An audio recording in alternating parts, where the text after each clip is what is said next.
taken for granted, whether it be our ability to walk, converse with other people, support ourselves, or simply be able to comprehend the world around us.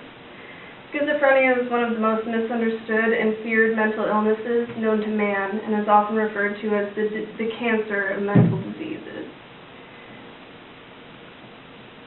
The large number of people being affected are not only dealing with extremely difficult and debilitating symptoms, but they're also left to fight the stereotypes associated with the disease. Research has given us a better understanding of how schizophrenia develops, but not enough of an understanding to develop a cure. The estimated number of people diagnosed with schizophrenia worldwide is roughly 77.5 million, or 1 in every 100 people, according to Psychology 10th edition, written by psychologist David Myers in 2013. The growing number of people being diagnosed with this disease every year, it's important that embedded fears stemming from misinformed stereotypes be eliminated. These include violence, a lack of intelligence, and a current or prior drug addiction being the cause of the disease. Violent nature is one of the most feared side effects of schizophrenia, but has yet to be proven true. There are negative and positive side effects, or symptoms that come along with the disease. One being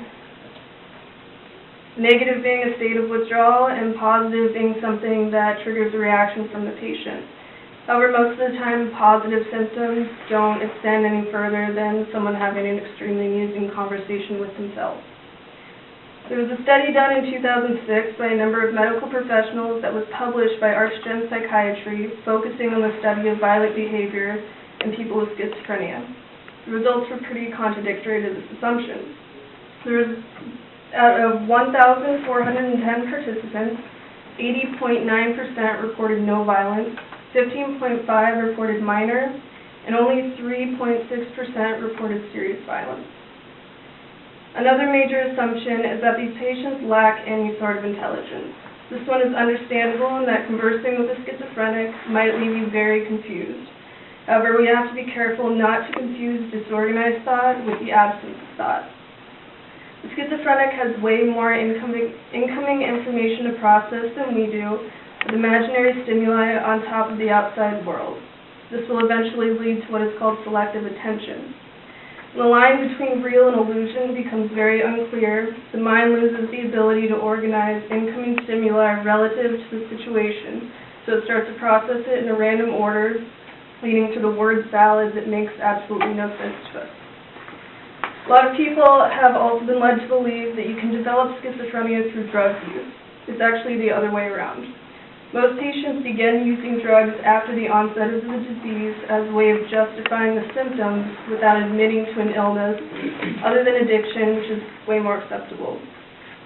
The book Schizophrenia, written by Anne Mortimer in 2010, gives us a few examples.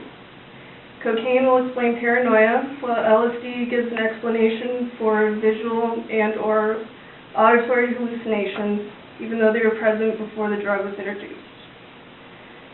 Now, in discrediting these assumptions, I'll go over a few symptoms that are common amongst schizophrenics. These include hallucinations and the inability to perceive things or process information the way we do. Hallucinations can be visual, auditory, make you really paranoid, or be a combination of all three. These are caused by an excessive amount of dopamine being secreted by the brain and can usually be controlled by medication. In patients experiencing later stages of schizophrenia, emotional responses aren't always on point. What we perceive as a sad story might send them into a fit of laughter, so please don't be offended. They won't know why they're laughing either. Now that we're more familiar with the symptoms of schizophrenia, let's take a look at the biological explanation of how the mind is being anatomically altered and why we have not yet been able to correct these flaws.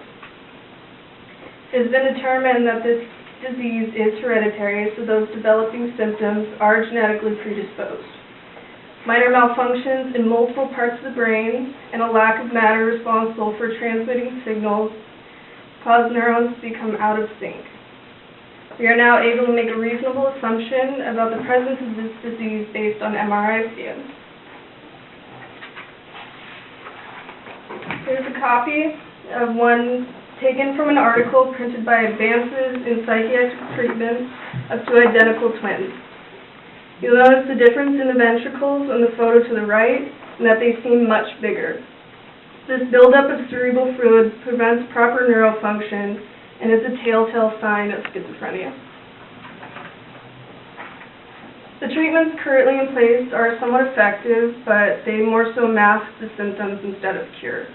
The antipsychotic medication available merely sedates the patient's response to imaginary stimuli, so when the drug is removed, the symptoms come back tenfold. Without a cure in the near future, it's important that this illness be understood. These patients are left to deal with offensive stereotypes as well as real symptoms, all the while never receiving a solid explanation of what is happening to them. Best we can do for now is educate the population while we continue to work toward a better understanding of this disease until it leads to the cure we've been waiting for. Thank you.